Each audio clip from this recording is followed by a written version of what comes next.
呢件事發酵到而家呢段時間啦，坊間都有唔少嘅市民呢係同我哋議員反映意見。第一呢，就係局方呢頭先強調呢全盤醫療改革總體方向堅定。其實呢係咁多年政府裏面呢，大家都希望醫療改革點樣可以做得好啲，同埋呢諗到一個有效嘅融資方法。所以呢個方向呢，我係支持嘅。但係呢做嘅方法呢，今次用一個大幅加價呢一個呢，我係絕對有一個保留，同埋希望呢唔係同局方呢去辯論，係希望佢聽到呢外面嘅聲音。首先呢，第一樣呢，就係呢一個嘅收費改革，政府話全盤醫療改革嗱，非常準確，一個好大嘅改革，咁廣泛、咁大型、咁具爭議嘅，係咪已經做好晒相關配套呢？現時社區藥房部署未完成，普通科門診名額未夠位，夜診服務不足未改善，基層醫療服務未完整。替代服務都未到，你就一定要急定於2026年1月1號就調整收費。我哋作為議員，又點樣去同病人去再詳細解釋？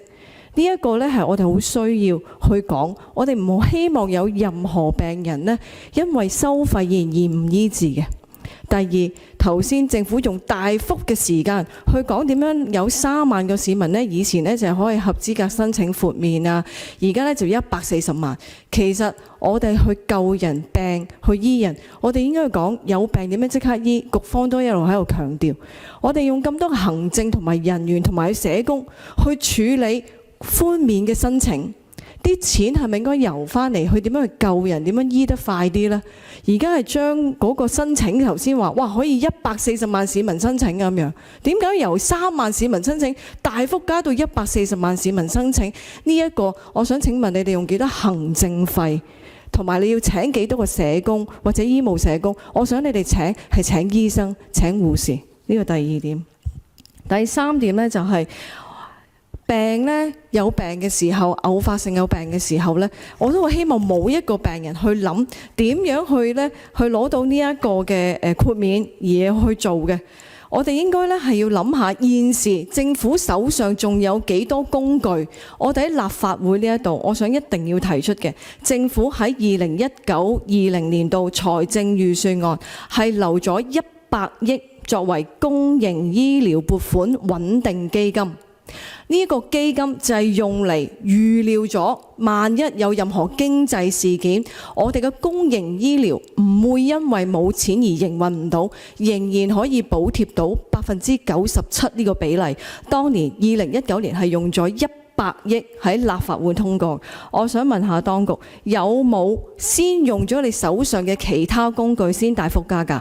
如果你用呢100億，動用呢個基金，我哋而家呢個加幅可唔可以定一定？唔好行得咁快，你個加幅可唔可以減一半？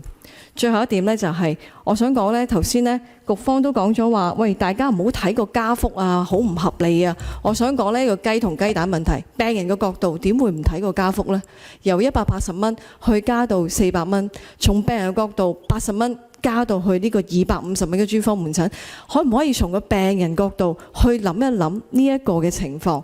最後一點呢，就係仲有醫護嘅人員都有提出，好似斷骨、裂骨、打石膏，佢被列為第3類嘅危急嘅，同當局口中嗰啲咩輕微嘅手指痛係列為同一類嘅嚟緊，都係呢列為要呢一個嘅400蚊嘅收費嘅。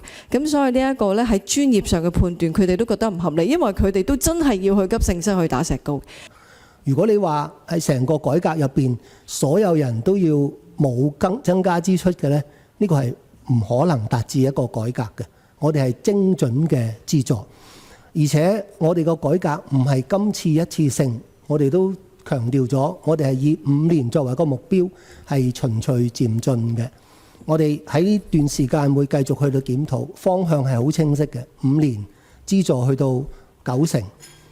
而至於你講嘅100億嘅基金呢，其實100億相對於整體香港每年嘅公營醫療個費用。嗰個係只係10%嘅啫，一年嘅10%。我哋希望通過今次嘅收費調整，令到我哋嘅3類病人可以更快嘅達標。好啦，主席，我想澄清翻，我講話當局話預留100億，我唔係叫佢成個醫療改革，我係話佢要動用呢個基金呢100億去幫助今次醫療收費嘅改革，等個加幅唔好一下加咁多，呢100億擺咗喺度，希望唔好浪費。